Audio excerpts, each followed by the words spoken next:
Good morning, students. This is lecture 31. This lecture is on series hybrid drivetrain.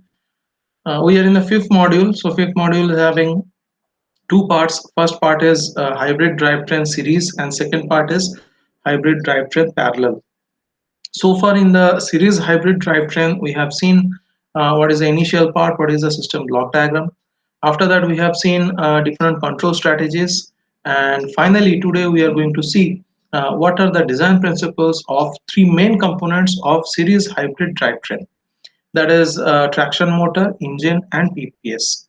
So last day we have seen what is PPS control and what is thermostat based control in case of series hybrid drivetrain, and what are their curve graph and what are their performance equations, and all those things were covered in the previous lecture number 30.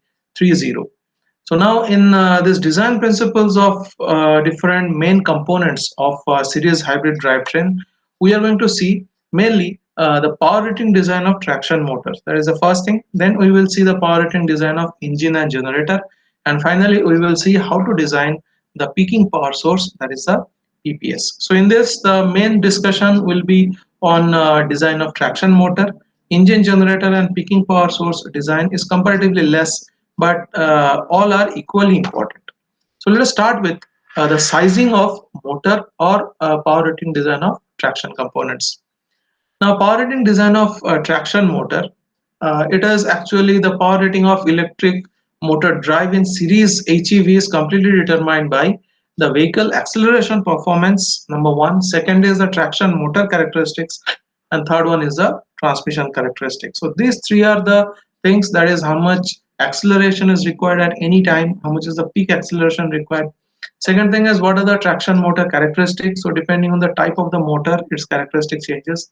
And third one is the transmission characteristics. So these three main factors actually decides what is going to be the type of the motor and what is going to be the size of the motor. First, we should know what is the equation, that is the power equation or traction power equation, that is guiding the design of any traction motor. So power rating of traction motor PT can be estimated according to the acceleration performance, which is the time used to accelerate the vehicle from zero speed to a specified speed. And that specified speed in most of the cases is 100 kilometer per hour. So how fast the vehicle raises its speed from 0 kilometer per hour up to 100 kilometer per hour. That is actually a measure of acceleration of the vehicle. Now, if we find this acceleration is actually produced by the power of the motor, and the power traction power of the motor is given by delta m divided by 2a, ta 2 into ta. So ta is the nothing but the acceleration time. Delta is rotational to linear translational factor. M is the mass of the vehicle. Now this part mgf or vf, this is nothing but whatever is the loss due to the rolling resistance, that is given by this part. 1/5 of rho a cdaf, this is nothing but the windage loss. What we are finding here is mainly this part, first part is actually the traction power, and in this case there are two parts in it. So in the second part, m is the mass in kilogram, ta is the expected acceleration time, vb is the vehicle speed, base speed. So we have seen in case of the traction versus speed characteristic of any gear, we find that for initial speed, which is called as base speed vb, the traction torque is remaining constant, and after the vb speed the traction torque is reducing, and in that region the power of the vehicle is remaining constant. So the base speed is the speed initially up to which the initial torque is remaining constant, and after that vf, so vf is the important thing, vf is actually the final speed of the vehicle during acceleration in meter per second. So vf is the initial speed, vb is the initial speed, I'm sorry, and vf is the final speed. And after that, m is the mass of the vehicle, and g is the gravity constant, 9.80 in uh, meter per second square. Then vf is the vehicle velocity, this is in meter per second. Fr is the tire rolling resistance, rho a is the air density, and cd is the aerodynamic drag constant, af is the front area of the vehicle, and vf, again vf is coming, this is nothing but the vehicle speed in meter per second. So all this together are actually deciding how much is going to be the traction power required for taking the vehicle forward. So in this case, there are three terms. If you see, second and third term is nothing but the losses. Okay, and the first term is nothing but the traction power which is taking the vehicle forward.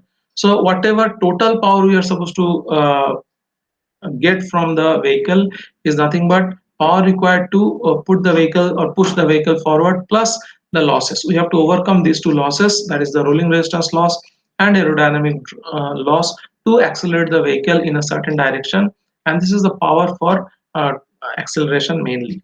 Now, last thing, the first term in the above equation, whatever I have just said, represents the power used to accelerate the vehicle mass. Second term represents the average power for overcoming the tire rolling resistance. And third term is nothing but the aerodynamic drag. So these two terms, second and third, they are nothing but losses.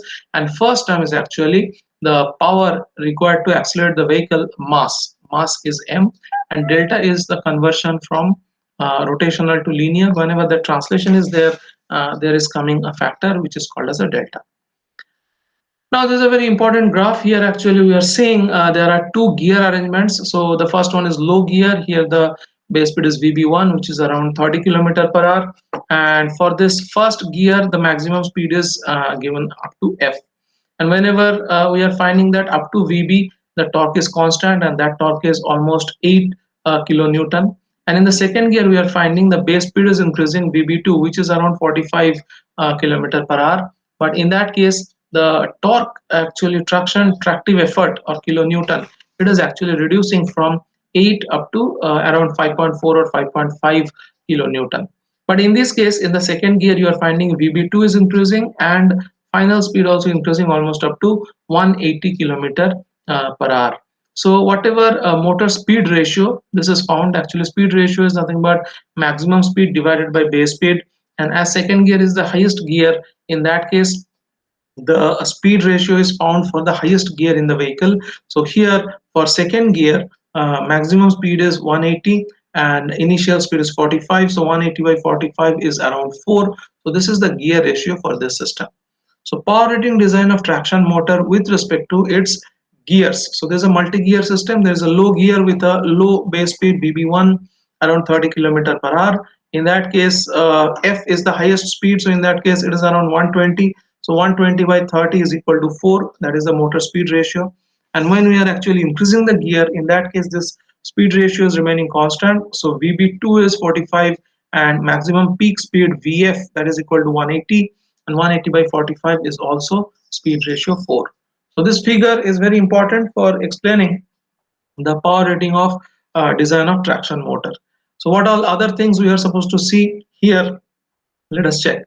So figure shows the tractive effort power versus two gear transmission. So during the acceleration, starting from a low gear, so this is the first, we are starting from here.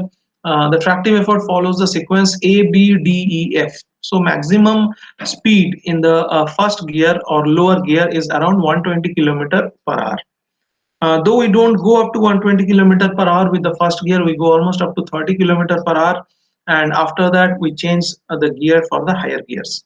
Okay, but if we continue with the first gear, we can go up to 120 kilometer per hour. But in that case, as the gear will not be supporting high speed, we will be wasting a lot of torque. So you can find here after VB1, the torque characteristic is reducing drastically, or this is a kind of an exponential decrement. So starting from a low gear, that is 8 kilonewton, we are finding that the tractive effort follows the sequence A, B, D, E, F. So at point F, the electric motor reach maximum speed and transmission must be shifted to high gear for further acceleration. Here, the base speed is VB is equal to VB1. So we can go maximum up to F speed, but we don't wait that much time. We change the gear almost after 30 kilometer per hour. Next, we are talking about the higher gear. So this was a low gear profile. When a single gear, only high gear transmission is used, the tractive effort follows the sequence of C, D, E, F, G. So C, D, E, F, G. So in that case, base speed is around 45 km per hour, and maximum speed at G point is equal to 180 km per hour. So in that case, motor speed ratio is 180 by 45 is equal to 4. So C, D, E, F, G is having a base speed VB is equal to VB2. Now here, for a given final speed during acceleration, which can be 100 100 km per hour at point E. So this is the very high speed. Initially, we are trying to take the vehicle very fast from 0 to 100 km per hour. Okay, so in this case, a vehicle with a two-gear transmission will have a short acceleration time because the tractive effort at low speed and low gear represented by ABD is greater than in case of CDB. Okay, so what you are finding is, so this should not be CDB, this should be CDE. So in that case, what we are finding is, if we just want to accelerate the vehicle from 0 to 100, this higher gear, that is CDE, will give us a faster performance compared to ABE.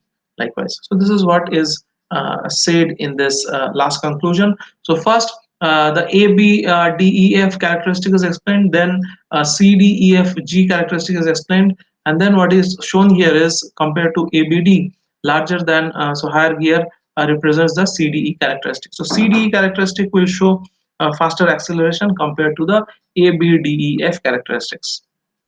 So after this characteristic, whichever is shown here in the previous case, this figure B is very important, which is actually the power rating diagram of traction power versus speed ratio of a drivetrain. So here, as we are going from left to right in the x-axis, the maximum speed by base speed, this ratio is actually increasing. So whenever we are saying maximum speed by base speed is increasing, so if we think maximum speed is constant, that means base speed actually decreasing. So that means if you are going from left to right, in that case, actually the base speed is decreasing. Base speed is decreasing means we are going towards the lower gear. So what we are finding is, as we are going to the lower gear, we are finding that in the higher speed region, the torque is actually, or power is actually very less. So in the higher speed region, we are finding that for lower gear, the power is actually very drastically reducing. So if you want higher power or if you want higher speed in the higher speed region, if you want higher speed in the for a vehicle, and you want a considerable torque, so you have to go for the higher gears. So lower gear will not produce higher power at a higher speed. That is a very important thing. So to get higher power at higher speed, we have to shift to the higher gears. So higher gear means the value of x is reducing. So whenever I am saying x is equal to 2, that means the gear is actually high. That means that is having actually higher VB1. So this graph is requiring a lot of understanding. So please try to understand that. Figure B. The power rating design of traction motor, very important slide. A lot of theory and a lot of concepts are explained here, so that's what I have put 2 stars. Just listen it carefully and try to reason it out. So the rated motor power determined by the PT equation, which is already given, it was having 3 terms. The first term was having the power required to accelerate the motor, second term was rolling resistance loss, and third term was the aerodynamic drag loss. So the rated motor power determined by PT equation is only an estimate for meeting the acceleration performance in special applications such as off-road military vehicles. So what is meant by off-road? Off-road military vehicle means on-road means whenever we are on the highway. So in that case, generator system that is doing 2 things. So in that case, engine generator system initially is giving its 70 to 80% power to the actual for the driving traction kind of work, and remaining 10-20% energy the engine is giving for charging of the PPS. So it's a kind of a light operating kind of a condition whenever the vehicle is on road or on highway. Okay, off-road means whenever the vehicle actually not on highway, it is not a very easy drive, it is difficult drive. In that case, lot of traction power is required. So off-road means either the vehicle is climbing a hill, or the path is having very high rolling resistance, or the path is very soft. Maybe the vehicle is going through mud or grassy lands or very uneven land, those kind of things. So in special applications such as off-road military vehicles, that means this is not the traditional good kind of road, not highway. Okay, it is off-road military vehicle, cross-country operation. So we have found there are a lot of races in the desert. There are a lot of races through the jungle and all these things. So that is actually cross-country operation, cross-country races. So in that case, it may be primary concern. So primary concern is power. Okay, how much is going to be the traction motor power? Whenever the vehicle is on road, on highway, it's not of big concern. But whenever the actual power, that is base power plus PPS power, both are required when the vehicle is on off-road. Okay, in that case, the operation power, so how much is the traction power produced by the overall system, that is actually a primary concern. So in this case, the traction motor must be powerful enough to overcome the required maximum grade of an off-road trail. Grade means nothing but the slope. Okay, so in that case, we have to see that whatever is the engine generator and whatever is the PPS, both together, they are able to overcome whatever is the gradient. Gradient can be steep. Okay, so the gradient should be overcome by the engine generator as well as the PPS source. Now here another equation is given, which is actually the traction power in hill climbing. So previously, whatever traction power was given, it is for normal driving. But in this case, whenever there is a hill climbing, whenever there is a gradient, or whenever there is gradability issue, in that case, we are finding how much is the actual power required. So P grade is equal to mgfr cos alpha. That means this is the power required to overcome the rolling resistance. Next is half rho s cd AFB square. This is the power required for overcome the aerodynamic resistance, and this is mg sin alpha. This is the gradability part. So P grade actually is addition of all these things. So all these things we have to overcome, and then only we can take the vehicle through the grade uphill.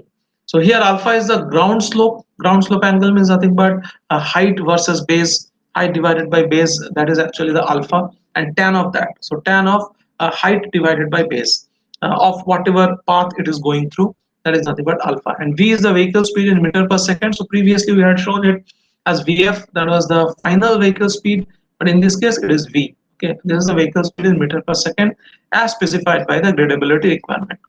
So when an off-road vehicle is climbing its required maximum slope 60% or 31 degrees. Now this is a new concept I'm dropping here.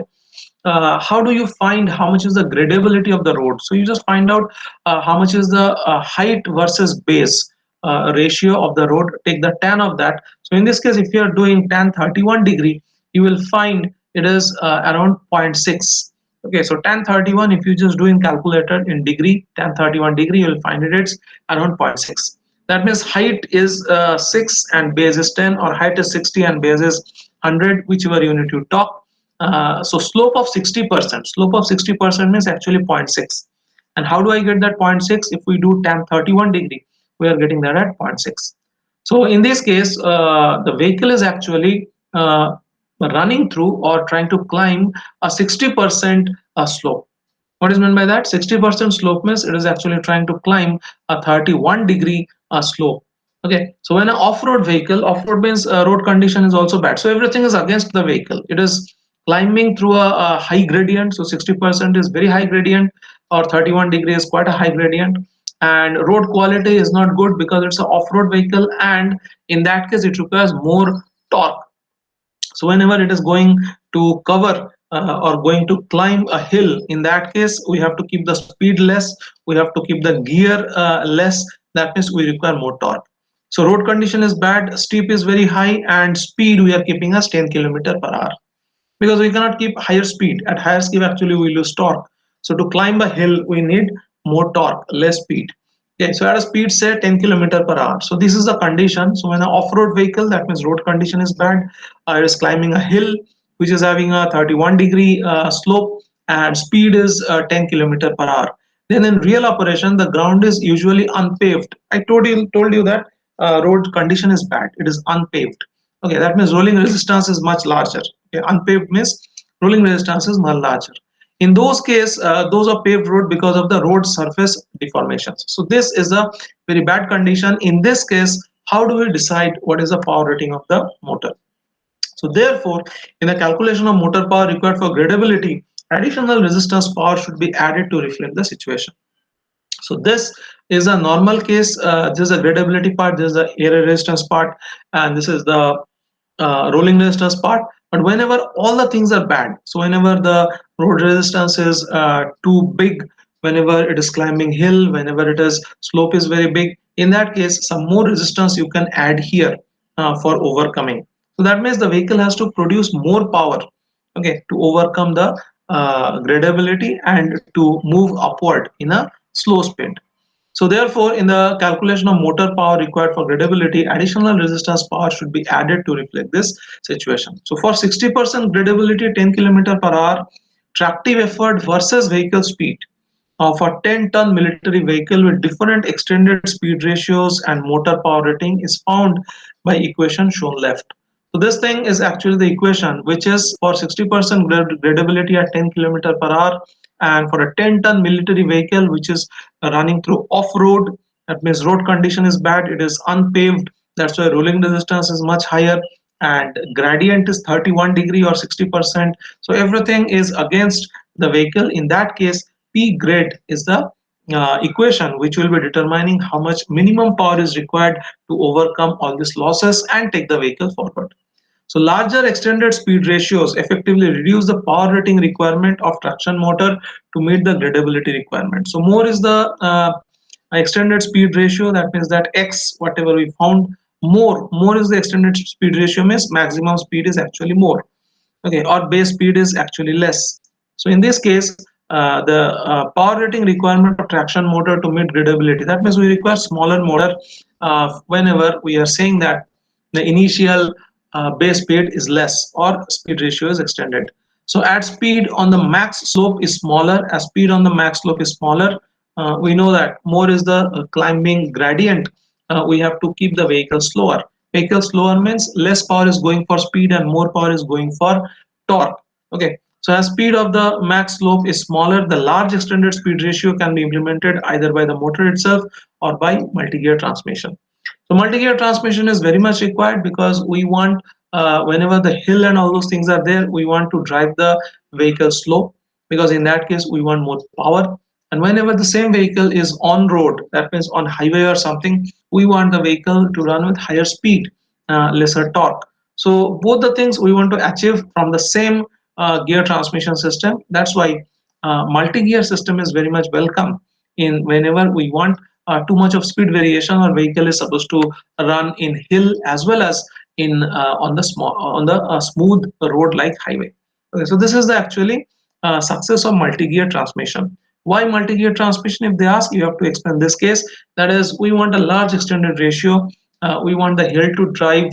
We want the vehicle to be driven on hill as well as on the flat road. So on hill we want less speed, more torque. On the highway we want less torque, more speed. So all these combinations we should be able to get through the same vehicle, same power source, and same transmission. That means in transmission only there should be some variability, which is offered by the multi-gear box. Now here there's a very important slide, and it actually tells the whole story about gradability and acceleration, and we are finding that the gradability requires more power. Okay, so in this case, to ensure the vehicle meets an acceleration requirement, for example, 8 seconds from 0 to 48 kilometer per hour. So how fast the vehicle is accelerating, to show that what we are saying is 0 to 48 kilometer per hour, the vehicle can accelerate this much in 8 seconds. The motor power rating requirement with different extended speed ratios on paved road is also calculated using PT equation. So figure to the right shows the calculation result. Very important thing, I'll explain. It is obvious that the motor power rating is determined by gradability performance. This means that the power rating designed to meet the gradability will naturally meet the acceleration requirement. Just see what this graph says. So this is extended speed ratio is 2. That means maximum speed divided by base speed, that is equal to 2. That means this is a higher kind of a gear. Here you are finding speed extended speed ratio is actually 3. So in this case, if you think that highest speed is constant, that means VB value is lesser here. So VB value is lesser here means higher extended speed ratio, that means X value is less. We have done previously one graph, if you remember, 3 X value I had seen, X is equal to 6, X is equal to 4, X is equal to 2, and X is equal to 6 was the initial gear, VB value was very less, base speed, then little bit increment in VB. So what we found was, in that case, the extended speed ratio become 4 and VB value is too high. In that case, extended speed ratio become very less, so it had become 2. So X is equal to 6 for VB value very less. We increased the VB value a little bit higher, and in that case the speed ratio also decreased from 6 to 4. And finally, when we got highest VB, in that case we found the X value was least, that was 2. So in the same graph all these three characteristics were shown. So whenever I am finding, let's say only for VB, that is sorry, only for extended speed ratio of 2 only you see. What you're finding here is, in this case, for acceleration, okay, we require the motor power, maximum power, as around 250 kilowatt. And for the same extended ratio, what we found was, for the same extended ratio, we found was that it is from 2, it is going up to 750. Okay, so you are finding that the gradability at extended ratio speed of 2, so this is extended speed ratio of 2, whatever gradability we require, that means to overcome the slope, what we are requiring is 750 kilowatt power is required. Okay, and the same extended ratio speed ratio of 2, what we are finding is acceleration power required is 250 kilometer per hour, sorry, 250 kilowatt. So what we are trying to draw the conclusion from here is, gradability power requirement is too much. That means whenever the vehicle is climbing the road, at that time required power is too much from the vehicle. For the same extended speed ratio of 2, you're finding is gradability power required is 750 kilowatt, whereas acceleration power required is 250 kilowatt. So what does it mean? It means that acceleration, that is whenever the vehicle is on road, okay, at that time acceleration does not require much of the power. Okay, so acceleration does not require much power compared to the gradability. Gradability requires too much power. Gradability is requiring 750 kilowatt power, but acceleration is requiring only 250 kilowatt power. That means gradability, that means whenever the vehicle is trying to go uphill, in that case power requirement is almost 3 times compared to when the vehicle is accelerating too much on highway. So whenever the vehicle is running through highway, it goes through huge speed, we think no much power is being produced by the actual motor. But the case is actually reverse. When the vehicle runs or through a hill, or it is climbing a hill, at that time you don't feel it. But the amount of power created, or amount of power produced when the when the vehicle is climbing hill, is too much, almost 3 times, you can check. Okay, so this is a very important graph which says that motor power required by acceleration and gradability along with extended speed ratio. So if a vehicle motor can produce 750 kilowatt while climbing a hill, for any speed ratio you can see, automatically it will satisfy the acceleration torque requirement or acceleration power requirement. That is what is shown as. It is obvious that the motor power rating is determined by the gradability and not by acceleration. Okay, so it is obvious that the motor power rating is determined by gradability performance. This means that the power rating designed to meet the gradability, that means this one, this graph, okay, will naturally meet the acceleration requirement. That means if a vehicle motor is able to produce 750 kilowatt or maybe 600 or something, very easily it will be able to produce 250 kilowatt. So while designing the motor, we have to check for its gradability requirement and whether our motor is able to satisfy the gradability requirement of the vehicle or not, instead of thinking of acceleration. So generally we are having a misconception, that is how fast the vehicle is going from 0 kilometer per hour to 100 kilometer per hour. Okay, so that is acceleration, and we want acceleration. That is correct if the vehicle is only designed for highway or flat land or flat roads. In that case, it is okay that how fast the vehicle can take its speed from 0 to 100 kilometer per hour. But actual mechanical strength or motor strength or energy generation strength capability of the vehicle is judged by its gradability power generation. So if the gradability power generation is satisfied, then acceleration power generation is automatically satisfied, but it is not vice versa. If acceleration power generation is satisfied, it might not satisfy the gradability power requirement of the vehicle. So this is a very important graph. It is said that in engineering design, trade-offs may need to be made between the motor power rating and the system complexity to design an appropriate motor extended speed ratio. And the speed ratio also is an important factor. So in this case we are finding speed ratio is 2. That means there's a higher gear. Okay, so at higher gear we are requiring too much of torque, maybe whenever the lower gear is there. So in other cases, so here you are finding 6. So in this 6 means actually maximum speed by base speed, that extended speed ratio is 6. In that case, the difference between maximum gradability and maximum acceleration torque or power is not much. Okay, so we are finding that whenever the extended speed ratio value is less at this time, this difference is too big. That is, how much is the difference between uh, gradability power generated and acceleration power generated.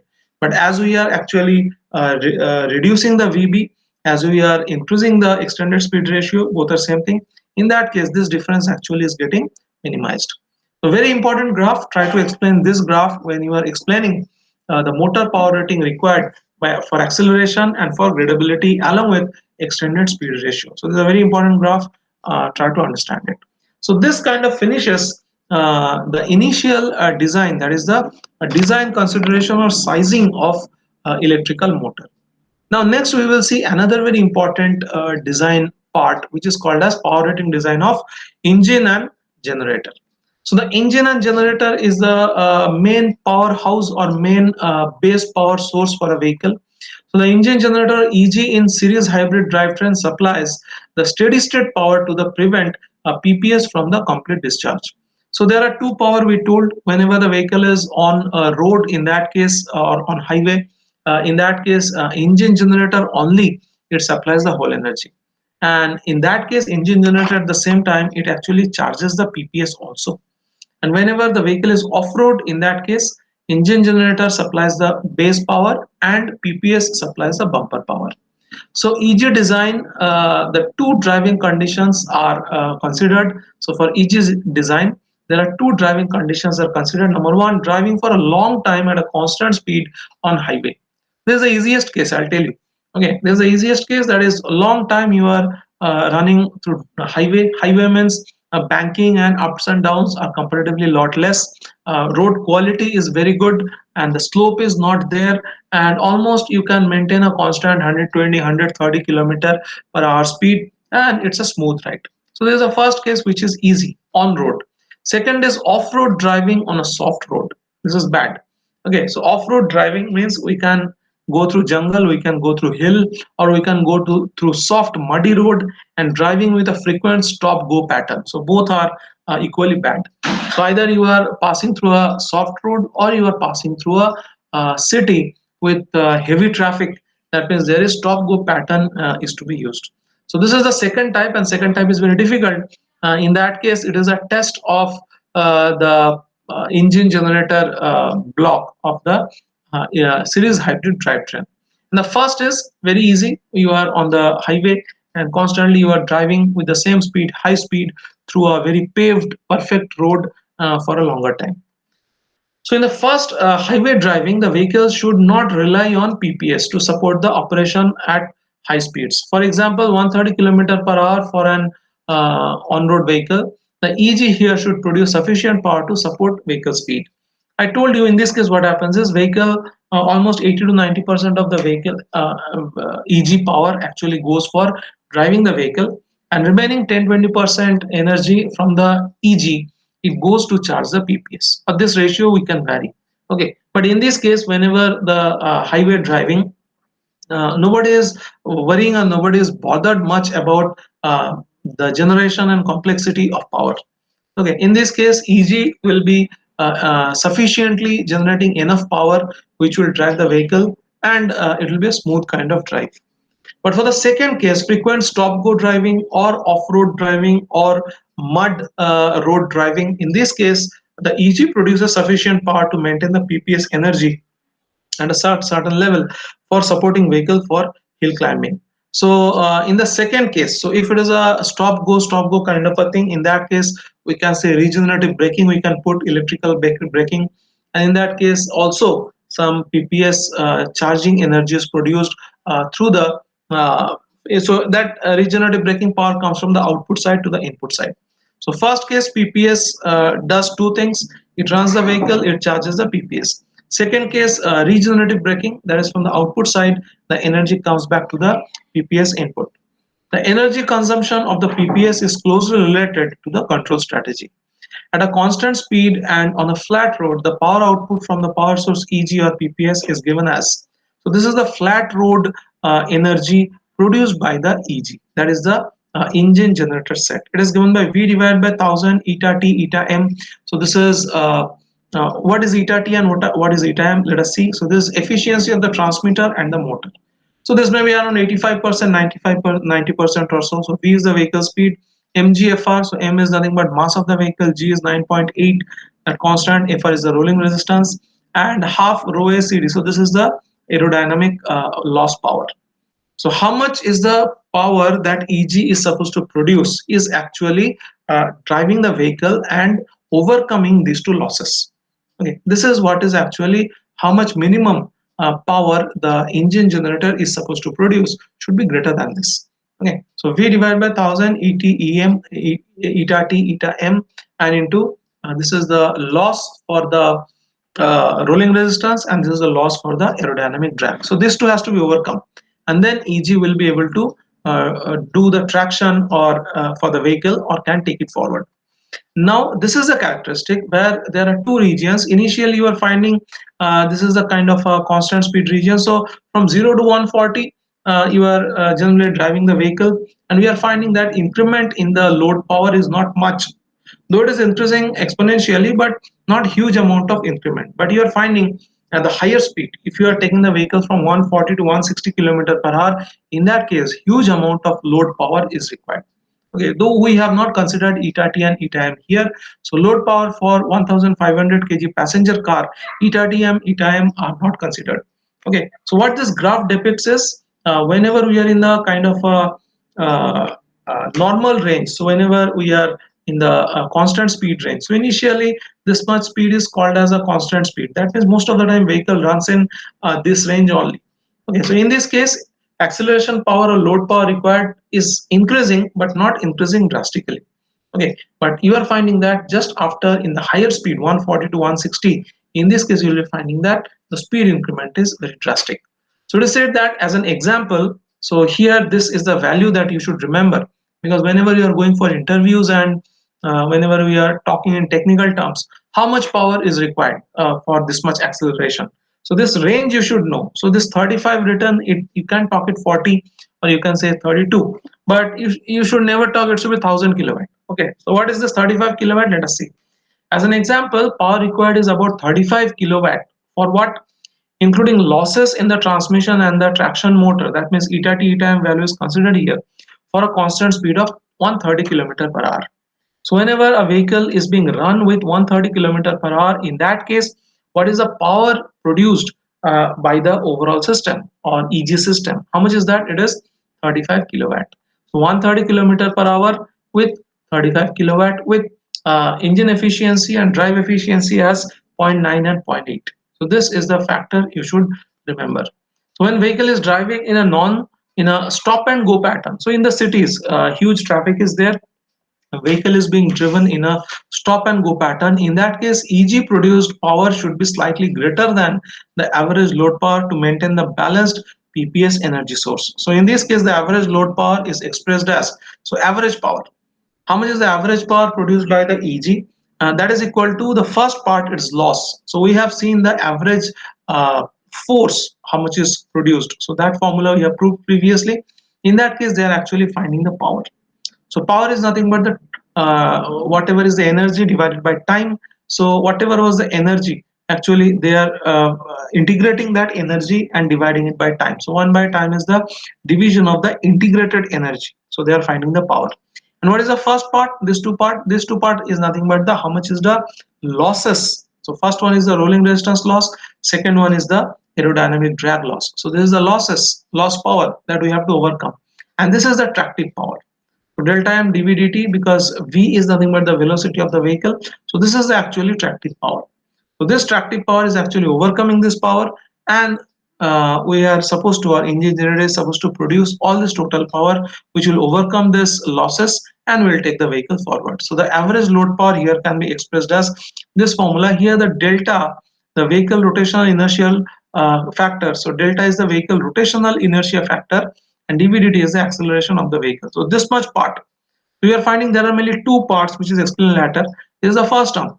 It is the first term. So the first term in our equation is the average power that is consumed to overcome the tire rolling resistance and aerodynamic drag. So these two things will definitely be there. We cannot ignore these two parts. Always there should be a loss, or there would be a loss of rolling resistance, and aerodynamic drag. And then the second term is the average power consumed in acceleration and deceleration. So this is the power which is responsible for taking the vehicle forward or to create the deceleration. And during deceleration, if it is electrical brake, we are getting that energy back as a regenerative braking, and we are charging the PPS. So this much power is always utilized for accelerating or decelerating the vehicle, and this much power is nothing but the loss that we are finding in the vehicle. So what is the average power is nothing but we have to overcome this, and we have to do some traction kind of thing by using this delta m dvdt. And overall energy is calculated 0 to t delta m dvdt, and that is divided by time, so this is the power.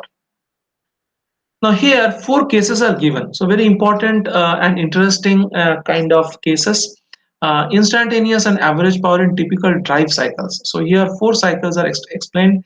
In the first cycle you are finding is continuous, there is stop and go. So it is kind of a city driving which is called as FTP 75 urban. So in this design of an engine or generator system, the power capability should be greater than or at least not less than, okay, at least minimum that much power should be there, the power that is needed to support a vehicle driving at a constant speed, highway driving, and average power than the driving in urban areas. So how much is the average power required for driving the vehicle, that we are going to see now. So in actual design, some typical urban drive cycles must be used to predict the average power of the vehicle as shown in figure. So here some of the driving cycles are actually shown. In the first case you are finding this one is a frequent stop go kind of a thing. So this is within the city we are driving, and in this case you are finding is too much regenerative braking is happening, too much braking is happening. And that too much regenerative braking, here you can see average power with zero regenerative braking, so that level is high. Okay, so regenerative braking power is high. Regenerative braking power is high means it is producing too much of energy back, which will be able to charge the PPS. That is the first thing. And instantaneous power, so these are the spurious requirement of power, that is high. So in that case suddenly the vehicle is started, and again too much brake we are putting to stop it. So in this case you are finding that this two, so there are three horizontal lines, the distance between first and second horizontal line is higher. So the second horizontal line is nothing but the average power with zero regenerative braking. Okay, so in that case regenerative braking we are finding is quite high. Okay. Next case we are finding that regenerative braking is low, because in this case there is no stopping, there is highway driving. So in this case once the vehicle initiates, then after that it keeps on increasing the gear and it keeps on going and going and going. So this is a highway driving. So in this case there is no stopping. That means in that case you'll be finding that the regenerative braking level is low. Okay, so you're finding it like this. And average power with full regenerative braking, so that level is quite high. So in this case the second thing is quite high. Okay, so you're finding it like this. So in this case, second case regenerative braking is less, in the first case regenerative braking is high. So in the design of an engine generator system, the power capability should be greater than or at least not less than the power that is needed to support the vehicle driving at a constant speed. Third case you are finding it is initial, then again it is coming back to rest, again increment little bit, running for a longer time, then again rest, and then quite a longer time it is running like this. So here you will be finding there is also regenerative braking, but not as frequent as the first part. Okay, so there is a third case and there is a fourth case. The fourth case is very interesting because in this case gradually we are increasing the gear, and gradually we are increasing the speed. So in the first case you are finding the speed is maximum around 70 kilometer per hour once, and other time it is almost at 50 kilometer per hour. So in this case we are finding that average speed is very less, and that's why regenerative braking is occurring here. In this case speed is quite high. So when the speed is quite high, in that case regenerative braking is not happening.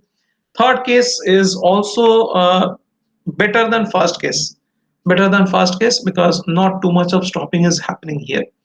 Fourth case is very important, that we have started the car, we're in the lower gear, then the speed is less, then slowly we have gradually gone to the higher gear, higher speed, and this is the third gear, and then fourth, fifth gear, and vehicle is too much at a higher speed. So in this case regenerative braking is a little bit there, but the speed is going in a very bigger direction. So increment in speed is happening very gradually and in a very symmetric manner.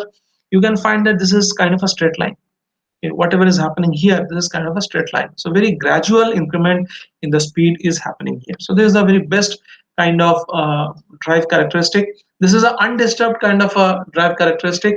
Okay, once it has started, it is increasing and increasing, but this is also a gradual increment of initial speed and gear. So that is happening.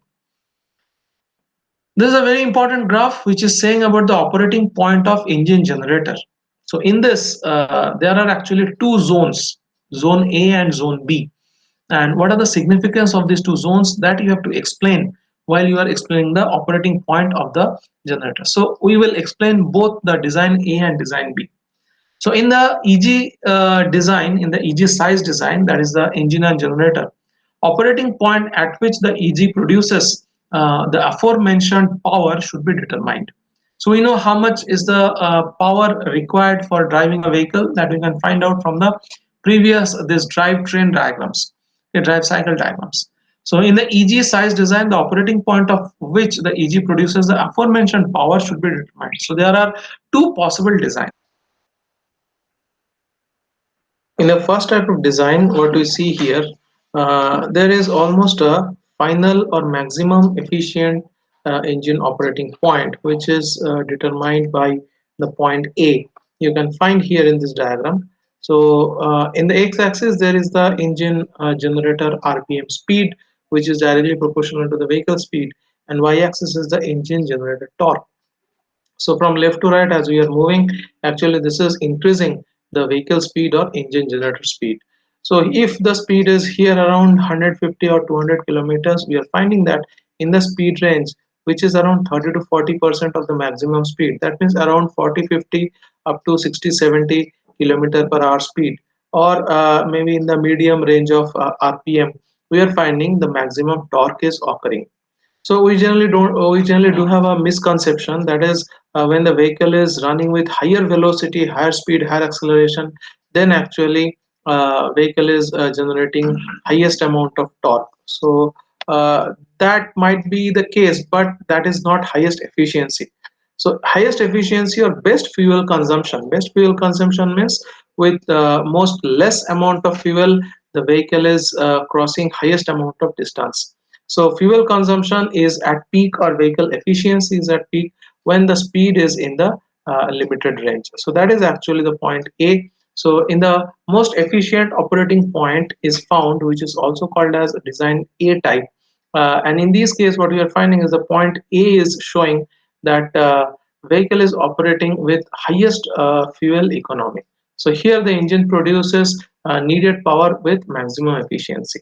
There is another point which is parallel to point A, you are finding, that is point B. So what are the features of point A? So in this case, the speed is not at maximum speed. In this case, the speed is around 30 to 40% of maximum speed, but engine torque is maximum. You can find here the torque in this case is almost maximum. So this is a contour kind of a graph. So this point is actually at the top of the contour. But speed in this case is less. So this is a very important factor. So we are finding highest torque as lesser, comparatively lesser than maximum speed. Now, if you are shifting from point A to point B, which is actually the next design criteria, what we will find is in the point B, the output torque is almost the same, but this torque is produced at higher amount of speed. So if fuel efficiency, fuel economy is not of very high importance, in that case we can drive the vehicle faster, we can generate very high torque, but fuel economy in that case will get hampered. So that is actually the design B. And sometimes whenever we are generating highest torque, not necessary that all the torque is produced, all the produced torque is actually going to drive the vehicle, not necessary every time. Sometimes whatever is the maximum torque we are producing, most of the torque is going to drive the drivetrain, and some of the energy actually is coming back to charge the PPS source. But in the case where, as it is mentioned here, whenever there is a design that PPS is completely discharged, so in a certain case, when the PPS is completely discharged, in that case, whatever maximum energy the EG is producing, or maximum power the EG is producing, the whole power will be used to drive the vehicle only. So this design leads to, so this point A, whatever region of highest torque we are finding, from this knowledge actually we can go we can design. So from this knowledge of point A, we can design somewhat a larger engine since its maximum power will not be used most of the time. So whenever we are going for some other kind of traction, that is whenever the PPS is completely discharged, in that case whole the system will be operated at this point, rather it will be operated at point B. In this case the fuel economy will get hampered, but we are going to get highest amount of engine torque at higher speed. So the larger engine power can also be used for quick PPS charging. So I told you that whenever it is in B, in that case not all energy is used to drive the vehicle. So in this case the vehicle is actually running on a highway kind of a situation. So in this case almost 80 to 85% energy produced by the engine generator set will be driving the vehicle, and remaining 15 to 20% will be used to charge the PPS. So shifting the operating point from A to B, so we are going from highest fuel economy region to the highest speed region, keeping the torque constant. That is actually the significance of point A and B. So in this case A, what we would find is the bus voltage is less, but in case of B, the bus voltage increases, and this increased bus voltage will be connected to the electrical motor, and we have to take care that the motor should not get burnt with higher or increased bus voltage. So going from A to B, there are few changes happening. So going from A to B is increasing the speed of the vehicle, it is decreasing the fuel economy, and it is at the same time increasing the bus voltage. And that motor should be designed in such a way that even if we are shifting from point A to B, that increased bus voltage should not burn the motor or motor controller. So it is given in the last paragraph, the larger engine power can also be used for quick PPS charging. That means we are going from A to B. Shifting the operating point from A to B causes the bus voltage to increase and speed increases. So we are going from central point towards right. With a properly designed traction motor control, higher bus voltage will not worsen the traction motor operation. It will rather make it better because speed is increasing. On the contrary, the higher DC bus voltage enables the motor to produce more power. So this is actually design A and how we are shifting from design A to design B. Now in this slide, design B is explained in detail. It is saying that in this design B, the operating point is set at point B, which is close to the engine maximum power. Okay, so here this is almost close to the maximum power to meet the acceleration and gradability requirement. So design A is mainly for driving on a highway, on a smooth road, so it's in a favorable condition. But whenever we are off the road, whenever we are trying to go through the hill, or we are trying to suddenly accelerate the vehicle in a very high acceleration, in that case we have to operate the vehicle in B position. Okay, so in this B position actually we will be requiring some power support from the PPS as well. So this design leads to a smaller engine. So whenever the whole vehicle is driven by only the engine or generator set, for that we require a higher motor. And whenever the engine is driven by whenever the vehicle is driven by engine as well as PPS, in that case a smaller motor also would do. So however, its operating efficiency is somewhat lower than the design A with no excess power to support the vehicle. So the motor size in case of this point B driving will be smaller, and motor size for point A driving will be bigger. So these are the design considerations for engine generator in case of a series hybrid electric vehicle drivetrain. Now let us come to the third element, which is called as a PPS. So PPS delivers sufficient power to the traction motor at any time. At the same time, the PPS must store sufficient energy to avoid failure of power delivery due to the too deep discharge. So it is told to you that whenever the vehicle is running on the smooth road, at the time PPS is supply from PPS is not required. So PPS does not get discharged that time. Rather, whenever the vehicle is running through a very smooth road, highway kind of a thing, the PPS actually get charged. Okay, but whenever the vehicle is trying to go above the hill, gradability issue is quite high, it is crossing quite high gradient, and the time PPS gets discharged. But we have to be careful that the discharge should not be so high that the SOC becomes below the SOC bottom level. What is SOC, what is SOC top, what is SOC bottom, we will see in the next slide here. So there is a lowest threshold that should not be breached. Okay, so that is called as SOC bottom, and highest SOC charge is called as SOC top. So whatever we do, the SOC in the PPA should not fall below the SOC bottom. So that's why too deep discharge is actually avoided in case of PPS thing. So what is PPS power capacity? So to fully utilize the traction motor power capacity, the total power of the engine generator and PPS should be greater than or at least equal to the rated maximum power of the electric motor. So electric motor is suppose having around 90 unit power, suppose it requires, and it's working with efficiency of 90%. So how much will be the total power that has to be generated by EG and PPS? It will be 90. So 90 is the power required to run the motor, but it is running with a efficiency of zero point 0.9. So 90 by zero point 0.9. So around 100 watt power has to be generated by the PPS and EG source. So here is the formula for the PPS and EG. So what we are finding is PPS and EG, they should together generate a power which is PM max divided by eta m. So this PM max I told you is around 90 watt and eta suppose zero point 0.9. So 90 divided by zero point 0.9 will be almost equal to 99 or it will be almost equal to 100. Let's say it is equal to 100. So in that case PPS plus PEG should be generating power greater than or equal to. So at least equal to, but actually PPS plus PEG should generate power greater than 100 watts. So in this case, if you see the next formula, so how much will be the PPS power? So PPS and PEG, they are the generator which are generating the power to drive this motor. So motor is using of maximum power it requires is 90 watt. But in that case, PPS plus PEG together has to produce 90 divided by zero point 0.9, that is almost equal to 99 or 100 watt. So in this case, what we find is PEG is something like a base power, or it gives you kind of a stable power. Okay, so let that be 80 units. So this PM max by eta m is 100 minus PEG is equal to 80. That means PPS is supposed to produce constantly 20 unit power, and that should not fluctuate very much. So PPS should be 20 unit. So what in this equation, what is PM max is the maximum rated power of the motor, E time is the efficiency of the motor. We have found in the previous numerical it is around zero point 0.9. PEG is the power from the engine generator system, and it is a designed operating point or designated operating point. So generally we find suppose PEG is 80, PPS is 20, so together 100 unit power is being produced, and PM max is equal to 90 with E time is equal to zero point 0.9. So whatever are the utilized power that is equal to here around 100 unit together is produced by PPS 20 unit and PEG 80 units. So main chunk of the power is produced by engine generator, and whatever is the bumper power requirement that is actually supplied by the PPS.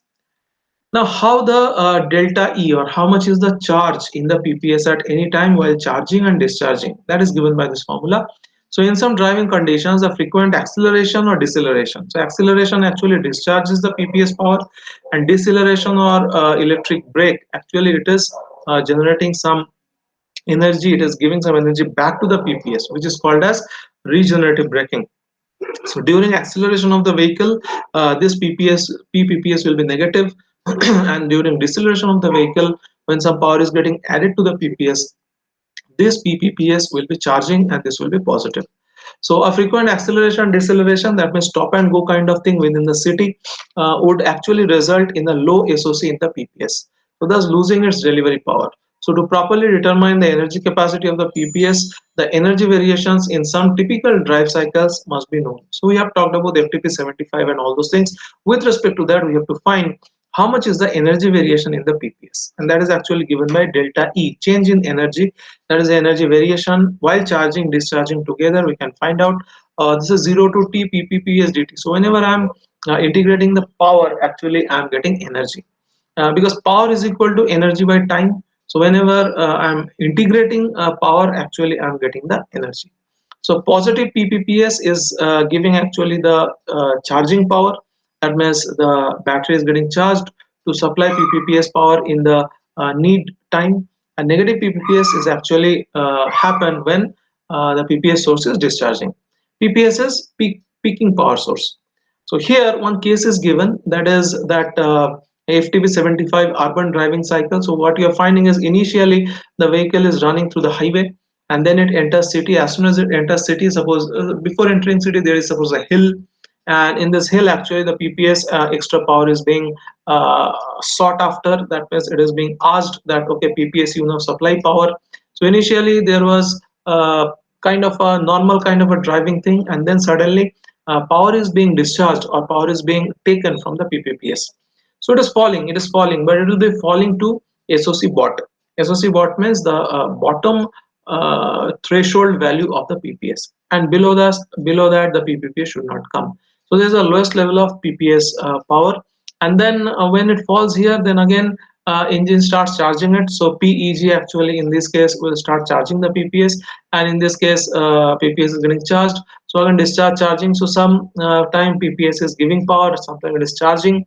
So that stop and go kind of thing is happening. So in that case again there is coming too much of deceleration. So in this case, sorry, too much of acceleration, I'm sorry. Here again PPS is charging the power and it comes to the base value. After that again PEG is charging the PPPS. So the battery is getting charged and it is touching the top line of the PPS charging. And after that discharge charge likewise. And again in this cycle, this zone, what we are finding is again the vehicle is driving through the highway. So in this case, a normal kind of driving we are finding. So here from this 70% that is PPS bottom to 100% that is PPS top line, this thing is actually the lower and higher point, and difference between these two is called as the delta E, or how much is the change in PPS charge. That means how much is the charge that is to be given to the PPS source to oscillate it between the lowest, that is SOC bot, to the SOC top. So this part actually we are calculating, and this delta E is the most important parameter to know about any PPS source.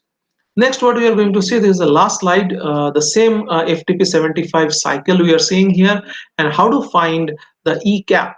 Okay, how to find the capacity or energy capacity of this PPPS source. Now, PPPS source can be battery, it can be ultra capacitor, it can be mechanical, flywheel, anything. Okay, so in that case, it is delta E max. So in this case, this is called delta E max because in this case, it is going from the bottommost point to the topmost point. So whatever is this change is the maximum change in energy level in PPS. That's why it is called as delta E max, and that is divided by SOC top minus SOC bottom. So sometimes we are saying that SOC top can be 1, SOC bottom can be, let's say, 70%. That means this will be zero point 0.7.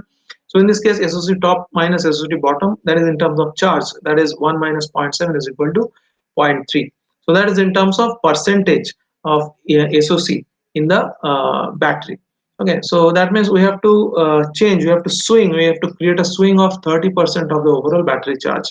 And how much change happen in that energy in that time, that we will know. If we know the battery well, we will know how much change is there in the battery, which causes this 30% charge change in the SOC. So figure also shows the maximum amount of energy changes, delta E max, in the whole drive cycle. So delta E max is nothing but the maximum change in the energy. So if the SOC of the PPS is allowed an operating range between SOC top to SOC bottom. So here the SOC is maximum, here the SOC is minimum. So the whole energy capacity of the PPS can be determined by the equation above. So this is our equation which is telling me how much will be the energy capacity. Very important thing, the operating range of the SOC of the PPS depends on operating characteristic of the PPS.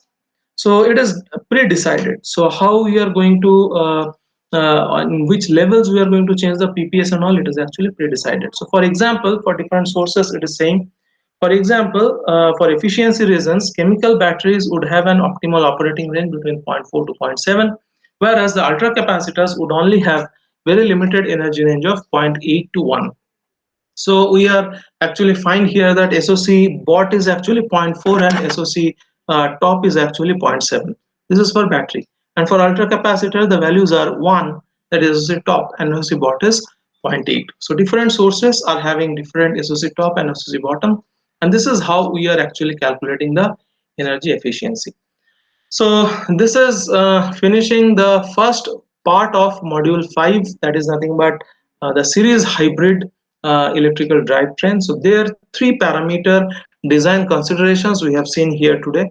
The first one was the motor generating, first one was the motor designing parameters, and second one was the engine and generator designing parameters, and third one is the energy capacity of PPS designing parameters. So there are small equations. You have to remember all these equations. Numerical can be asked on the small numericals. So that's all from my side today. Thank